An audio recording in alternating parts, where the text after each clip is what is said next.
নিজের বর্তমান অবস্থার কথা তুলে ধরে পরিমণি লিখেছেন, এই যে আমি কত অসহায় লাগে আমার নিজেকে যখন একা একা খেতে বসতে হয়। শুধু এই একটা সময় আমার নিজেকে বড্ড একা লাগে, এতিম লাগে। বাংলাদেশের গ্ল্যামার গার্ল পরিমণি অনেক আগে হারিয়েছেন মা বাবাকে। নিজের জীবনে পার করেছেন অনেক কঠিন পরিস্থিতি। এই পরিস্থিতির মাঝে কখন নিজেকে অসহায় লাগে তা জানালেন পরি। সেই সাথে শেখ সাদির সঙ্গেও করলেন মজার কাণ্ড। কি করলেন তিনি, বিস্তারিত প্রতিবেদনে।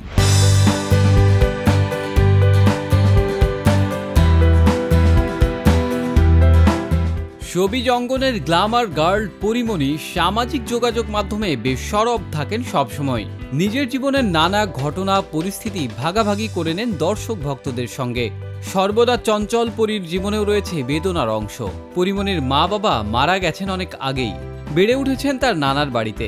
বৃদ্ধ নানাই ছিলেন তার জীবনের সব। 2023 সালের নভেম্বরে মৃত্যুর আগ পর্যন্ত নানা তাকে ছায়ার মতো আগলে রেখেছিলেন। এদিকে পরিমণি এখন সন্তানের মা, একটি তার নিজের সন্তান। এছাড়া আরেকটি শিশুর ভরণ পোষণের দায়িত্ব নিয়েছেন তিনি। এদের নিয়ে চলছে পরিমণির জীবন। সাবেক স্বামী চিত্রনায়ক শরীফুল রাজের সঙ্গে ছাড়াছাড়ি হয়েছে বছর খানেকের বেশি সময়। একা একা জীবনটাকে সামলাতে গিয়ে মাঝে মধ্যে হিমশিম খান তিনি। সেই অনুভূতি অবশ্য পরিমণি ফেসবুকে প্রকাশ করেন। সম্প্রতি এক সন্ধ্যায় ফেসবুকে পরিমণি লিখেছেন, একা একা খেতে বসতে হয়। এ সময় তার নিজেকে বড্ড একা লাগে, এতিম লাগে। পরিমণি জানান, সংকটের মধ্যে থাকলেও ফেসবুকে নিজেদের রঙিনভাবে উপস্থাপনের একটা ইচ্ছা থাকে সবার, তবে সবসময় যে হয় না তাও উল্লেখ করেছেন তিনি। ফেসবুকে তিনি লিখেছেন, আহারে জীবন, কত পলিশভাবে উপস্থাপন করতে চাই আমরা সব সময় সোশ্যাল মিডিয়ায়, কিন্তু আসলে কি তাই হয়? সব সময় হয় না তো। নিজের বর্তমান অবস্থার কথা তুলে ধরে পরিমণি লিখেছেন, এই যে আমি কত অসহায় লাগে আমার নিজেকে যখন একা একা খেতে বসতে হয়। শুধু এই একটা সময় আমার নিজেকে বড্ড একা লাগে, এতিম লাগে। নানা ভাই বেঁচে থাকতে কোনোদিন বুঝতে পারি নাই আমি এমন ভাবে একা। কি রাত কি দিন, কি ঠিক সময় কি অসময়। যখনই খেতে বসতাম নানা ভাই সামনে বসে থাকতো। বাচ্চারা ঘুমালে একটু নিজের জন্য সময় পাওয়া যাবে ভাবি। হাতে জমে থাকা কত কাজ সেরে ফেলবো ভাবি। করিও সবই, শুধু খাবার সামনে একা বসে খেতে পারি না। রোজার সময় আজ আর সাহরি বা ইফতারে কোনো আয়োজন থাকে না আমার। আমি সব সময় নতুন করে বাঁচার মানুষ বরাবরই। আমি জানি আমার বাচ্চারা বড় হয়ে গেলে আবার নতুন করে সুখী মানুষ হয়ে যাব আমি।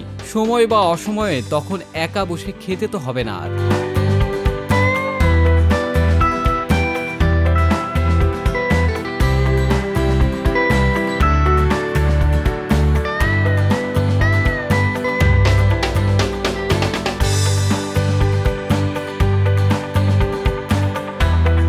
এদিকে এই পোস্টের কমেন্ট বক্সে শেখ সাদি লিখেছেন, নিজেকে কখনোই একা ভাববেন না, আর যার সাথে আল্লাহ আছেন তার আর কিছু লাগে নাকি। আপনার হাসি ধরে রাখার জন্য আল্লাহ আপনাকে সাহিম আর প্রিয়মকে তো দিয়েই দিচ্ছে।